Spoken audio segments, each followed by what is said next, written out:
Okay, हा part आहे.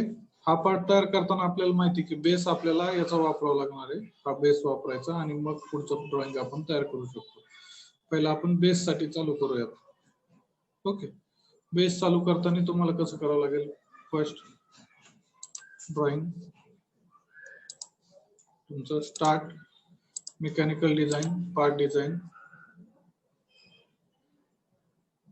Part design मध्ये पार्टला नाव द्यायचं किंवा नाही दिलं तरी चालेल, तुम्ही पुढे गेलात. ओके, आपण प्लेन सिलेक्ट केलं. YZ प्लेन वरती आपल्याला ड्रॉइंग करायचं म्हणून YZ प्लेन सिलेक्ट केलं. पहिलं ड्रॉइंग तुम्ही जर का पाहिलं तर चेक करून घेतलं तुम्ही समजा, तर ते ड्रॉइंग कसं आहे ते पहिलं काढून घेऊ वाटलंच तर आपण. ओके, आणि हे परत ड्रॉइंग ह्या मधल्या ऍक्सिसला सिमेट्रिक आहे, तर सिमेट्रिकनी पण काढू शकतो पहिला, किंवा मग डायरेक्टली हे स्टार्ट टू एंड परत पूर्ण काढू शकतो. आपण स्टार्ट टू एंड पूर्ण काढायचा प्रयत्न करू. हा सेंटर आहे तुमचा, त्या सेंटर पासून तो वरती गेलेला आहे, परत वरती इथे सरळ आहे, वर्टिकल, वर्टिकल पासून इकडे हॉरिझॉन्टल, हॉरिझॉन्टल पासून परत खाली हा. ओके, इथनं इथे. ओके, याला तुम्हाला टँजेन्शियल सर्कल याला, या दोघांचं टँजेन्शियल. ओके, हे तुम्ही कंप्लीट केलं. आता हे जर पाहिलं तुम्ही, याचं हा टँजेन्शियल आहे पण याची टँजेन्सी नाही. मग परत आता करताना पहिलं हा सर्कल आणि ही लाईन, पहिलं आपण टँजेन्सी तयार करून घेऊ त्याची. ओके, टँजेन्सी. त्यानंतर आता डायमेन्शन द्यायला सुरुवात करू. टोटल 120 डायमेन्शन, हा पॉइंट 120. ओके, हा पॉइंट इथपासून 60. ओके, हा 60 आहे. तर याच्यात ही हाईट किती याची, इथून ती हाईट नाही दिली तर टोटल हाईट नाही. ओके, ते नंतर नको आहेत. हे 75 कुठल्या ह्या सेंटर पासून याचं सेंटर, याची पण काय उपयोग नाही, 75 याचं पण. त्यानंतर आपल्याला आर 120 टोटल, हा 125 आहे टोटल खालीपासून, या पॉइंट पासून हे 125. 125 मधनं याची मोठी जे काही सर्कलची रेडियस आहे ती 50 आहे, म्हणजे याचा 25 मायनस जर केला तर हा 100 आहे. वरती हा पॉइंट, या पॉइंट पासून 100 वरती आहे. ओके, त्यानंतर हा जो काही सर्कल आहे, हा सर्कल कितीचा आहे? सर्कल 50चा, डायमीटर 50 म्हणजे रेडियस 25. आता 25 रेडियसला आणखीन एक काय आहे, हा पॉइंट आणि हा पॉइंट, हा पॉइंट आणि हा याचा जो काही सेंटर पॉइंट आहे, हे दोन्ही काय कोइन्सिडन्स पाहिजे होते. आता याच्यात ते काय दाखवतंय, आणखीन कुठेतरी हे होते, म्हणून हे जे काय आहे हा पॉइंट डिलीट करा. कन्स्टंट हे होतंय. कन्स्टंट का प्रॉब्लेम येतोय, कारण की इथं आपण जे काही कन्स्टंट आलेलं आहे याचं कॉन्सन्ट्रेटचं, हे कन्स्टंट नको इथं. ओके, आता हा पॉइंट याचं कॉन्सन्ट्रेसिटीचं आलेलं हे पण नको. हे कशाशी आहे, हा पण पॉइंट नको. आता ही जी लाईन आहे, ही लाईन तुम्ही वाढवून घेऊ शकता पाहिजे तशी. ही लाईन जर का वाढवली तर आपल्याला माहिती आहे ती लाईन आपल्याला कशी वाढवायची, किंवा जेणेकरून त्याला टँजेन्सी राहिली पाहिजे.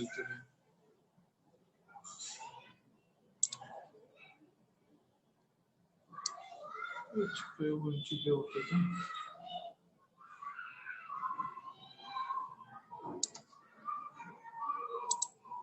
ही डिलीट करून मी परत काढतो. परत काढलेली परवडते लाईन, या पॉइंट पासून टँजेन्सी टँजन्सी साठी मग परत याला डिलीट कट करून घ्यावं लागेल ती लाईन. ट्रिम कमांड, हा पार्ट नकोय, ट्रिम कमांडने परत हा पार्ट नको. ओके, हे टँजन्सी, हे टँजन्सी. याचं सेंटर घेतल्यामुळे बघा हे बरोबर आला. तर व्हर्टिकल लाईनला पण डायमेन्शन भेटले, सगळं भेटले. अजून काय राहतंय का याच्यात? हे झालं, हे झालं. इथे जे काय सर्कल आर्क आहे तो आर्क, मग तो आपण 5 mm एक, हा कितीचा डायमीटर आहे? 15चा. 15. ओके, ठीक आहे. म्हणजे तो 10 mm चा तो घेऊ शकतो. जर कधी इथंच करायचं जर का म्हणलं तर आपल्याला हा आहे कॉर्नर, हा आणि हा, इथे एक कॉर्नर घ्यायचा आहे. ओके, परत सेम कॉर्नर, ही लाईन आणि ही लाईन दोघांच्यात परत येते एक कॉर्नर. इथे मी काय करतो, दोघांना 15 mm चा देतोय. 15, इकडचं पण 15 ची रेडियस देतो. रेडियस 15. ओके, आता हे रेडियस कंप्लीट झाली. त्यानंतर हे जे काही सर्कल आहे, ह्या सर्कल 75 वरती ना असं 90 वरती. ठीक आहे, ते सर्कलचं डायमेन्शन किती आहे? 15चा डायमीटर आहे सर्कल. सर्कल इथे येते, इथे येते. डायमीटर काय आहे त्याचे? 15. डायमीटर 15. इथे हा डायमीटर 15. इथे याची हाईट किती आहे? या सेंटर पासून 75 वरती दोन्ही पण. कुठलं? याची हाईट या सेंटर पासून 75 सेंटर. याची हाईट या सेंटर पासून 75. ओके, कसला कॉन्सेप्ट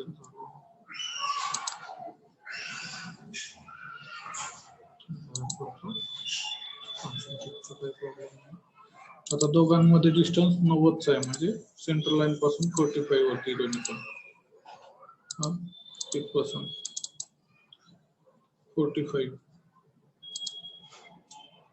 परत सेम हा पॉइंट या लाईन पासून 45. ओके, हे दोन्ही झाले. हे सर्क्युलर झालं, हे झालं. इकडे हे टँजन्सी आहेत.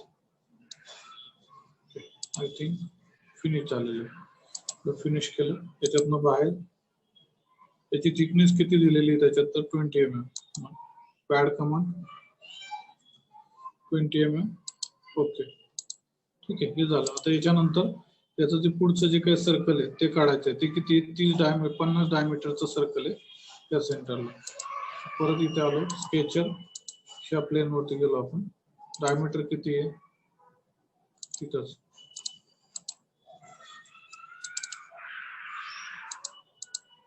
50. Double click, 50. ओके,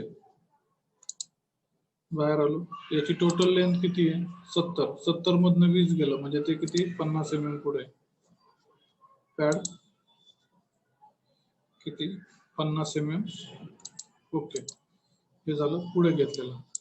आता हे झाल्याच्या नंतर याच्यात एक होल आहे पूर्ण, बरोबर आहे. या होलचं डायमेन्शन काय? डायमीटर 30 आहे. स्केचर ह्या प्लेन वरती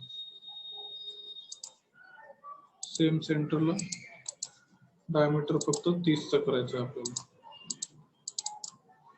30 डायमीटर. ओके, बाहेर आलो. पॉकेट कमांड वापरलो. पॉकेट 50. 50 च्या ऐवजी ते किती आहे? 70.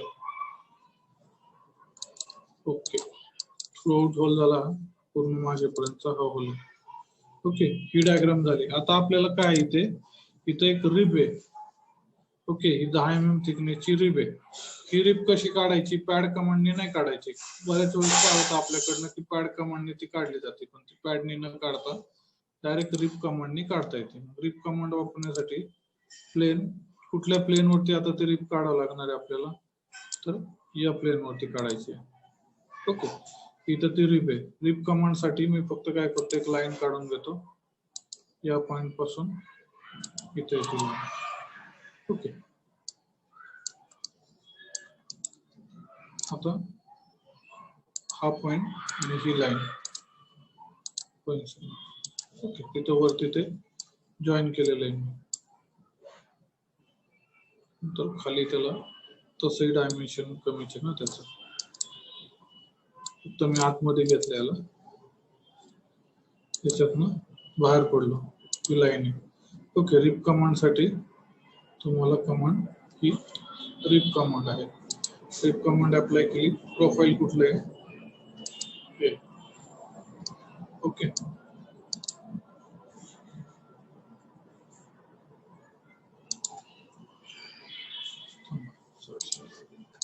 रिप कमांड इथं ही कमांड स्टिफनर कमांडने वापरायचं. हे रिप कमांड वेगळ्या याच्यासाठी स्टिफनर कमांडने वापरायचं.